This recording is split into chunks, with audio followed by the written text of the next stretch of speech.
ओम शांति। आज की तारीख है 27/9/2022। आज की मुरली के मधुर महावाक्य हैं, मीठे बच्चे कभी मतभेद में आकर पढ़ाई मत छोड़ो। बाबा कहें, बच्चे कभी मतभेद में आकर पढ़ाई ना छोड़ो। पढ़ाई छोड़ने से माया अजगर के पेट में चले जाएंगे। प्रश्न है आज की मुरली से, ये कॉमन सत्संग न होने के कारण बाप को किन बातों में बच्चों को बार बार सावधान करना पड़ता है।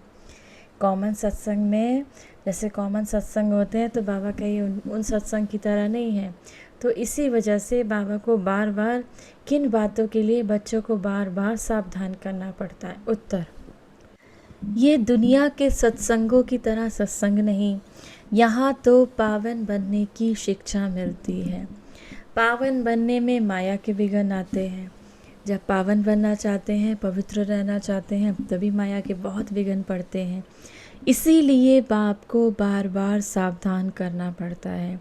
बच्चे, कुछ भी हो जाए, तुम सुख दुख निंदा स्तुति सुनते पढ़ाई को कभी नहीं छोड़ना। बाबा बार बार अटेंशन खिंचाते हैं हम सब बच्चों के लिए। बाबा क्या कहते हैं, कुछ भी हो जाए, तुम सुख दुख निंदा स्तुति सुनते पढ़ाई को कभी नहीं छोड़ना। दूसरा, अपने को मियाँ मिट्ठू समझ किसी की गिलानी मत करना। अपने आप को सब कुछ समझ कर किसी की गिलानी नहीं करना। माया बड़ी चंचल है। अगर बाप से रूठ कर पढ़ाई छोड़ी तो माया माथा मोड़ देगी, ग्रहचारी बैठ जाएगी। इसीलिए श्रीमत लेते रहना। बाप दादा की राय में कभी टीका टिप्पणी नहीं करना। गीत है आज की मुरली से, मरना तेरी गली में। ओम शांति। ये तो बच्चे जानते हैं, कहते हैं जब हम आपके बने ये पुरानी दुनिया तो ख़त्म होनी है। सब जब से हम बाबा के बने तब ये पुरानी दुनिया तो ख़त्म होनी है। ये बेहद के रावण की लंका, कलयुग है बेहद के रावण की लंका जो विनाश होनी है। वह जो सिलान में लंका दिखाते हैं वह तो बात ही बिल्कुल झूठी है। सिलान एक टापू है समुद्र के बीच में। बेहद का बाप समझाते हैं ये सारी दुनिया है समुद्र के ऊपर, ऑल राउंड समुद्र है। दिखाते हैं ना, वास्को डी गामा ने ऑल राउंड चक्र लगाया तो गोया धरती पानी के ऊपर ठहरी हुई है। वेट हो गया, ये बेहद की खाड़ी है, ये बेहद की खाड़ी है। रावण का राज्य सारे बेहद के आइलैंड पर है। रावण का राज तो इस पूरी धरती पे है। बाबा कहते हैं इस पूरी धरती पे रावण का राज्य समय है। ये बेहद की लंका है, सिर्फ सीलान नहीं। वह समय तो अब है ना। ये तो शास्त्रों में कितने गपोड़े लगाए हैं। हम भी समझते हैं शायद ऐसा हुआ होगा। हमारी बुद्धि में भी पहले ऐसे हम समझते थे कि शायद ऐसा हुआ होगा, ऐसे रावण था, ऐसे उसने सीता चुराई। तो बाबा क्या, ऐसे हमारी सबकी भी बुद्धि में ऐसा ही था। लेकिन अब हमें बाबा का ज्ञान मिला तो हम इन बातों को समझने लगे कि असलियत में रावण की लंका कौन सी है। कुछ भी पहले हमारे ख्याल नहीं चलता था, विचार करें तब तो ख्याल चले। बुद्धि बिल्कुल लॉकअप थी, जैसे बंद कर दिया हो बुद्धि को।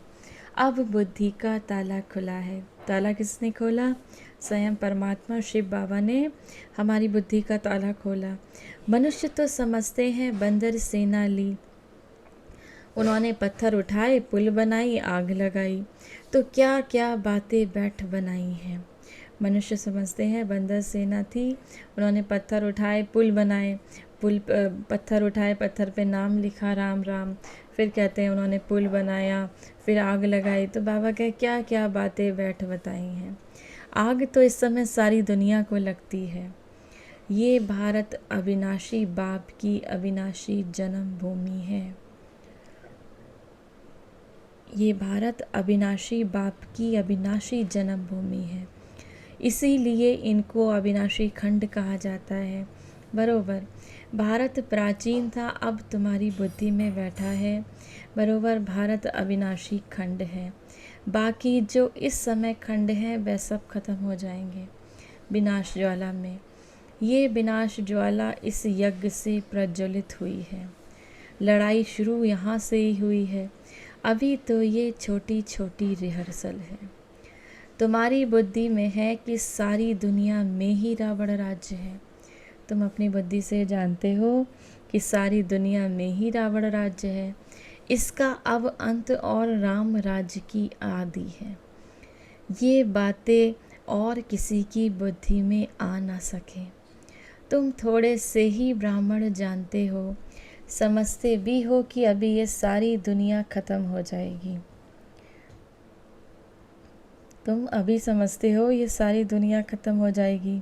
ये विनाश ज्वाला इस यज्ञ से प्रज्वलित हुई है। लड़ाई शुरू ही यहाँ से हुई है।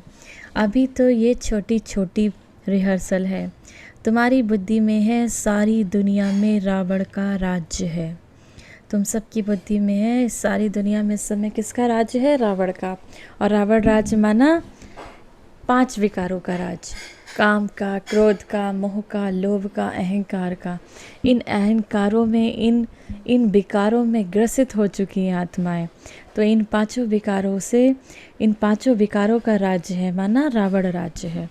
इसका अब अंत है और राम राज्य की आदि है। अब ये कलयुग का, इस रावण राज्य का अंत है और राम राज्य की आदि है। सतयुग आने वाला है। ये बातें और किसी की बुद्धि में आ ना सके।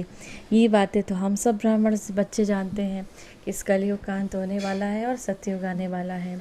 तुम थोड़े से ही ब्राह्मण जानते हो, समझते भी हो अभी ये सारी दुनिया ख़त्म हो जाएगी। हम बाप के गले का हार बन जाएंगे, फिर नई दुनिया में आएंगे। वर्ल्ड की हिस्ट्री, ज्योग्राफी हूबहू रिपीट होती है। कितना अच्छा ये चक्र है। कलयुगी अंत और सतयुगी आदि इस समय सभी धर्म पर भी जरूरी है। हिस्ट्री मस्ट रिपीट, यानी कलयुग के बाद सतयुग जरूर होना है। History must repeat. तो बाबा कहते हैं हिस्ट्री रिपीट होती है। जैसे तुम जानते हो कि हिस्ट्री हूबहू, ये ड्रामा हूबहू रिपीट होता है, तो बाबा कहें कलयुग के बाद सतयुग जरूर होना है। जैसे दिन के बाद रात, रात के बाद दिन जरूर आता है, ऐसा नहीं हो सके कि रात ना आए। बाप सब राज आकर के समझाते हैं। हम एक्टर 84 जन्म कैसे लेते हैं वह भी जानना चाहिए। 84 लाख जन्म की तो बात नहीं। मनुष्यों ने कितने जन्म कह दिए हैं? 84 लाख जन्म। 84 जन्म में तो आत्मा की स्थिति कैसे कैसे क्या क्या हो जाती है सीढ़ी उतरते उतरते। तो 84 लाख जन्म होते तो क्या होता। तो बाबा कहे मनुष्यों ने तो 84 लाख जन्म बता दिए। कल्प की आयु है 5000 वर्ष। अब इस कल्प की आयु ही 5000 वर्ष है। वो लोग तुमको कहते हैं शास्त्रों में तो ऐसा है नहीं, ये तो तुम्हारी कल्पना है। ना जानने के कारण ऐसे ही कहेंगे। शास्त्र तो पढ़ते रहते हैं, उनका कोई दोष नहीं। भक्ति मार्ग वाले कहेंगे शास्त्रों में तो ऐसा कुछ नहीं लिखा है, कल्प की आयु 5000 वर्ष है और 84 लाख जन्म नहीं है। तो वो बाबा कहें वो लोग तो ये बात कहेंगे क्योंकि उनकी बुद्धि में तो अभी ठहरा नहीं है। ना जानने के कारण ऐसे कहेंगे। शास्त्र पढ़ते रहते हैं तो इसमें उनका कोई दोष नहीं। बाबा कहते हैं सतयुग में ये शास्त्र, कहानियाँ, नॉवेल्स आदि तो होंगी नहीं। वहाँ तो भारत बिल्कुल सचखंड बन जाता है। भारत खंड सबसे बड़े से बड़ा तीर्थ है। यहाँ सोमनाथ का मंदिर कितना भारी है। ऐसा मंदिर कब कहाँ भी बन नहीं सकता। फिर भी ये मंदिर आदि बनेंगे कब बनेंगे? जब भक्ति मार्ग शुरू होगा तब बनेंगे। बाबा कहते हैं ये जो मंदिर आदि सब बनना कब शुरू होता है? भक्ति मार्ग। और भक्ति मार्ग कब से शुरू हुआ? सतयुग त्रेता में तो देवताओं का राज्य था। द्वापर से जब भक्ति मार्ग शुरू हुआ तब ये मंदिर बने। और सबसे पहले किसके मंदिर बने? सबसे पहले शिव के मंदिर बने। और कोई तो बाबा कहे ये बना ना सके। तुम संबत भी बता सकते हो, आज से फलाने टाइम से भक्ति शुरू होगी। पहले लक्ष्मी नारायण ही पुजारी बनेंगे, सिंगल ताज होगा। सबसे पहले पूजा शिव बाबा की होगी और पुजारी कौन बनेगा? पूजने वाले कौन बनेंगे? लक्ष्मी नारायण ही पुजारी बनेंगे। शिव बाबा का सोमनाथ मंदिर बनाएंगे। फिर से मोहम्मद गजनबी आदि आकर लूटेंगे। बाबा बता रहे हैं बहुत गुह्य राज। हम सब बच्चों को बाबा कहते हैं सबसे पहले पहले मंदिर किसका होगा? शिव बाबा का। पुजारी कौन होंगे? लक्ष्मी नारायण होंगे। और कौन सा मंदिर बनेगा? सोमनाथ का मंदिर बनाएंगे। फिर मोहम्मद गजनबी आदि आकर लूटेंगे, क्योंकि अथाह धन था उस समय, अथाह सोने का मंदिर, अथाह सोना था उस मंदिर में। तो गजनबी आदि ने खूब उसको आके लूटा। तो बाबा कहे फिर लूटेंगे। ये बातें तुम बच्चों को बाप ही बैठ समझाते हैं। कहते भी हैं भगवान आया, गीता का ज्ञान इतना तो सुनाया जो सारा सागर स्याही बनाओ, सारा जंगल कलम बनाओ तो भी लिख ना सके। और उन्होंने गीता फिर कितनी छोटी बना दी है। गीता लॉकेट में भी होती है, वैल्यूएबल चीज़ है ना। इतना प्यार गीता पर रहता है। बाबा ने इतनी छोटी सोनी डिब्बी में डॉल प्रेजेंट भी दी थी। ब्रह्मा बाबा ने एक छोटी सी डिब्बी में डालकर प्रेजेंट भी दिया था, गिफ्ट भी किसी को दिया था। बाबा कहें गीता बहुत छोटी छोटी बना दी हैं, बहुत छोटी छोटी पॉकेट में भी गीता रख के पढ़ सकते हैं। गीता लॉकेट में भी होती है। अब तुम बच्चे समझते हो ज्ञान का सागर अथाह ज्ञान देते हैं और अंत तक देते रहेंगे। ज्ञान के सागर अथाह ज्ञान देते हैं और अंत तक देते रहेंगे। हम ये मुरली इकट्ठी कर सकेंगे क्या? बाबा की जो मुरली हम सुन रहे हैं, हम पढ़ रहे हैं, बाबा कहें इसको हम इकट्ठी कर सकते हैं क्या? ये रखने की चीज़ तो है नहीं। शास्त्र आदि तो फिर भी भक्ति मार्ग में काम आते हैं। हम जो लिखते हैं वह फिर क्या काम में आएंगे?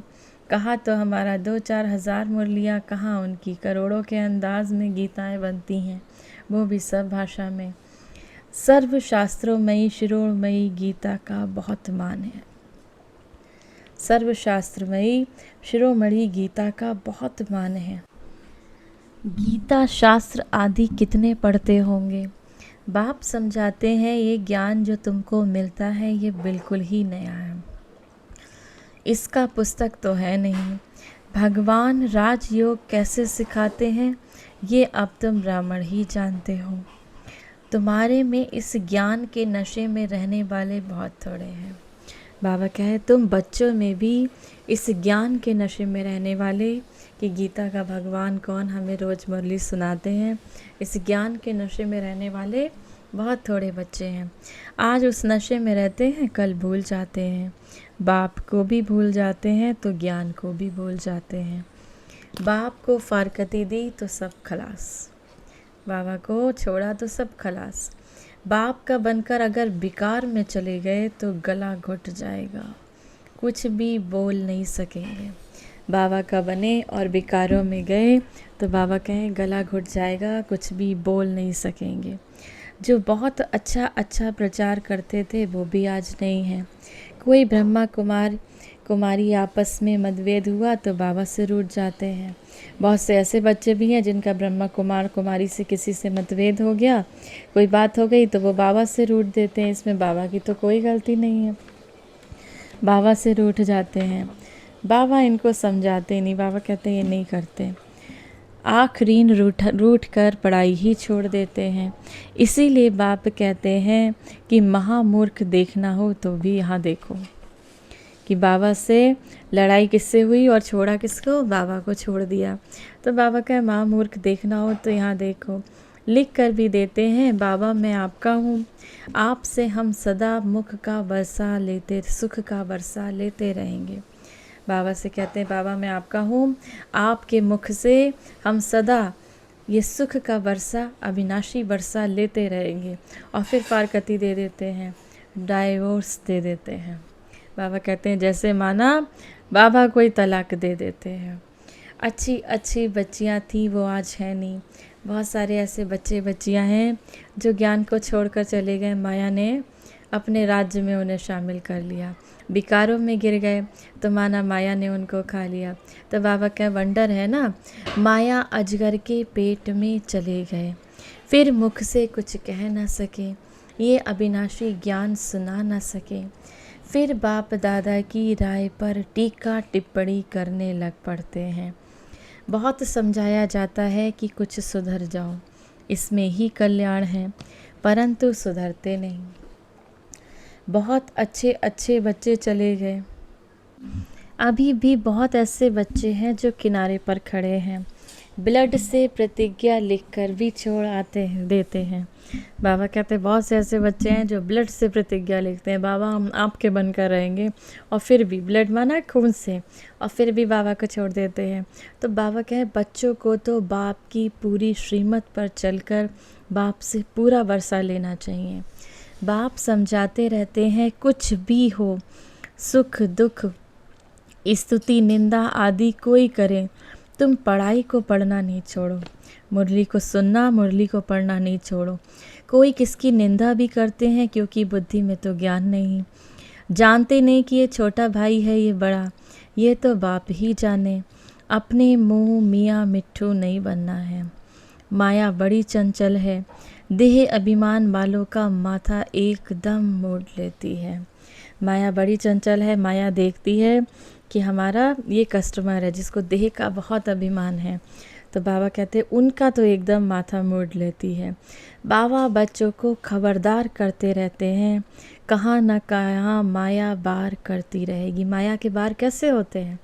ये 5 विकारों के बार माना माया के बार होना, तो माया कहीं ना कहीं बार करती रहेगी। अगर श्रीमत पर नहीं चलेंगे तो ये कोई कॉमन सत्संग थोड़ी है। तुम कितना धीरज से बैठ समझाते हो ये सृष्टि का चक्र कैसे फिरता है, कैसे तुम सुदर्शन चक्रधारी बने हो। बाप कहते हैं ब्राह्मण कुल भूषण सुदर्शन चक्रधारी, शंख चक्र गदा पद्मधारी तुमको कहते हैं।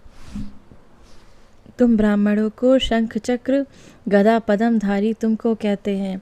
वह कहेंगे क्या देवताओं की महिमा अपने बच्चों को दे रखी है। अब भक्ति मार्ग वाले कहेंगे, इस पर आर्ग्यू करने लगते हैं, ये तो शंख चक्र गदा आदि तो सब देवताओं की होती है, तो क्या आपने अपने ब्राह्मण बच्चों को ऐसी संज्ञा दे रखी है, उनको महिमा ऐसी दे रखी है।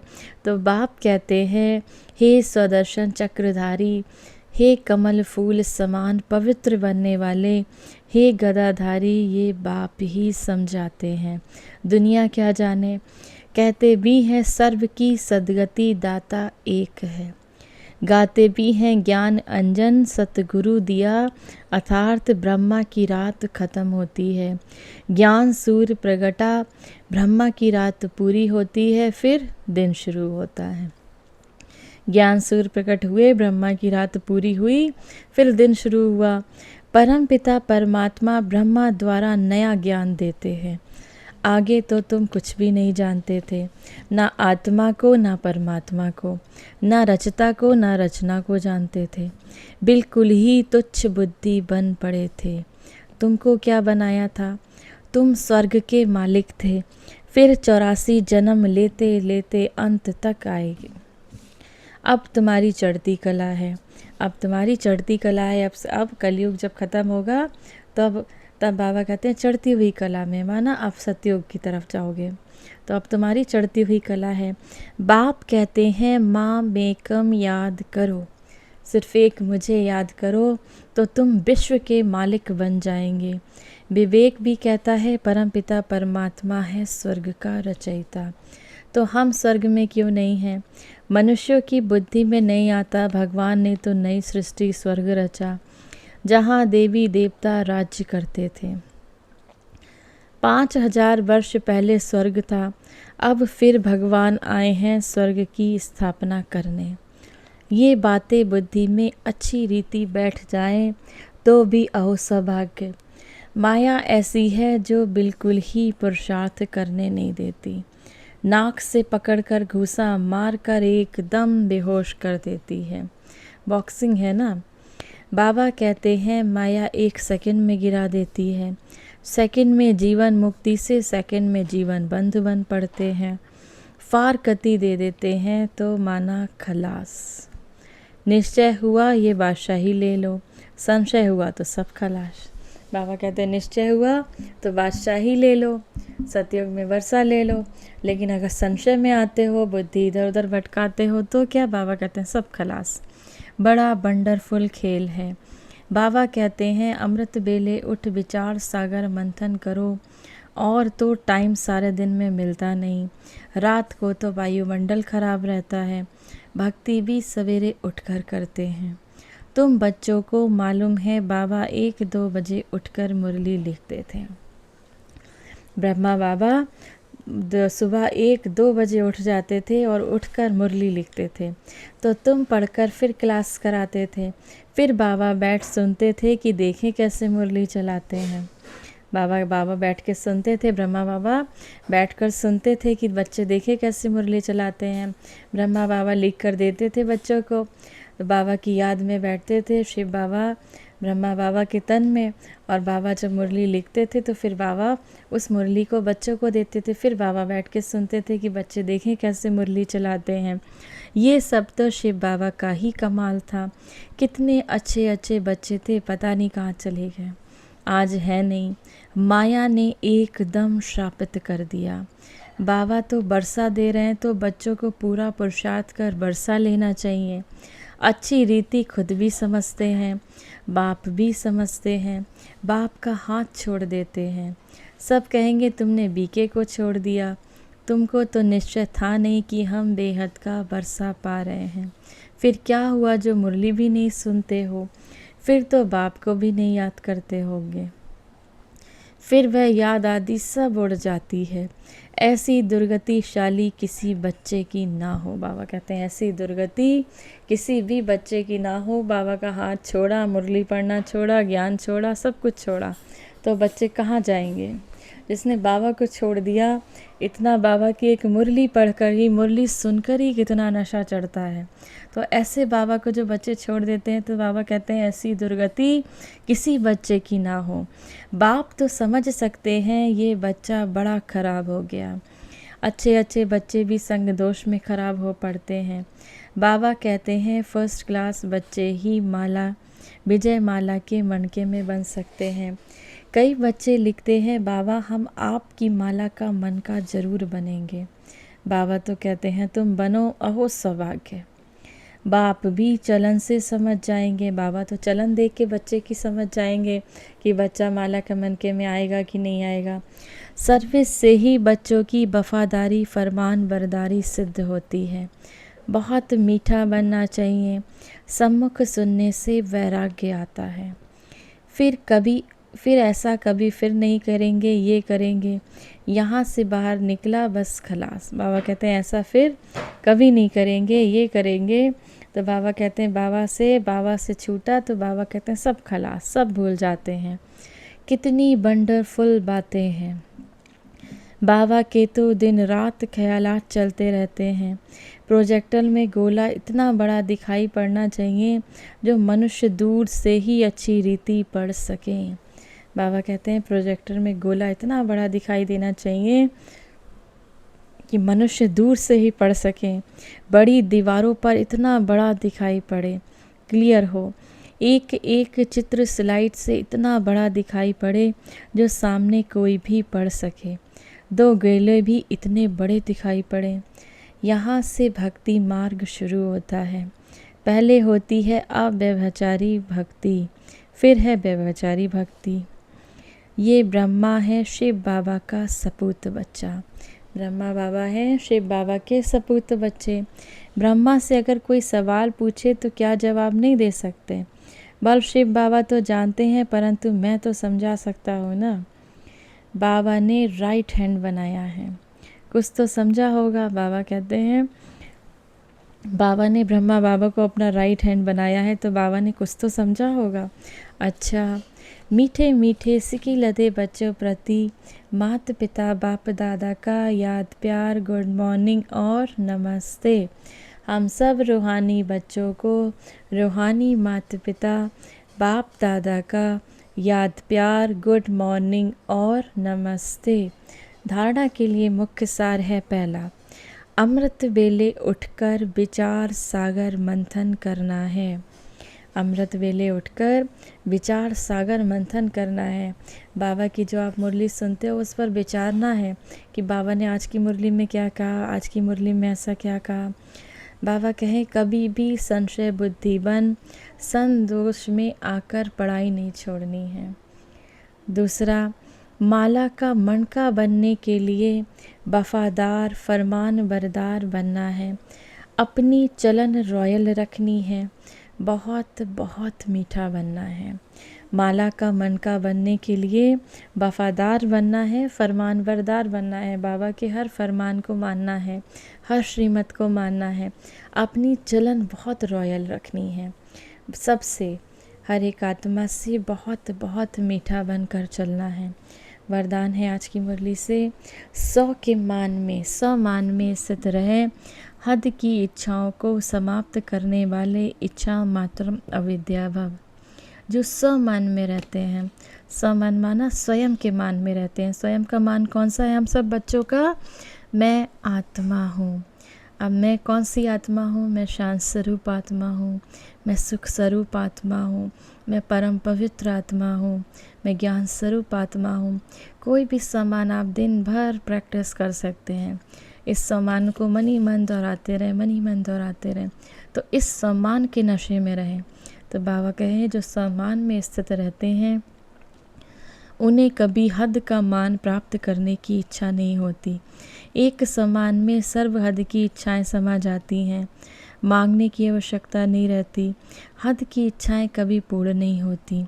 एक हद की इच्छा अनेक इच्छाओं को उत्पन्न करती है और समान सर्व इच्छाओं की सहज ही संपन्न कर देता है।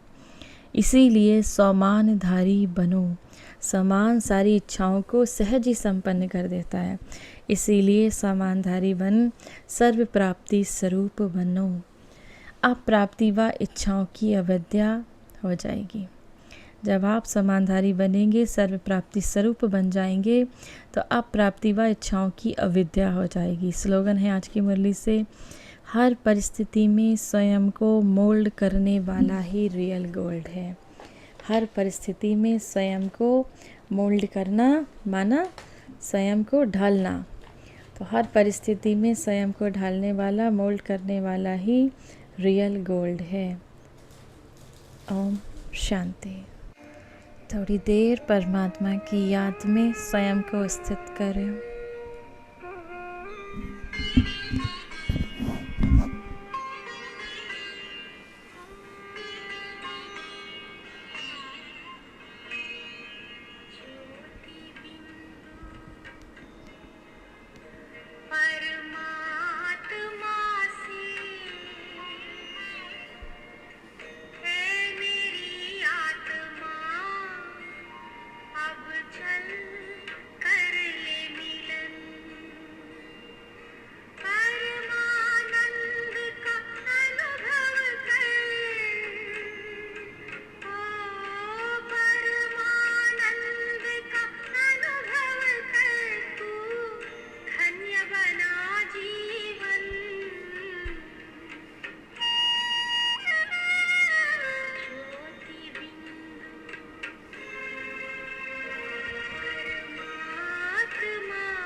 चल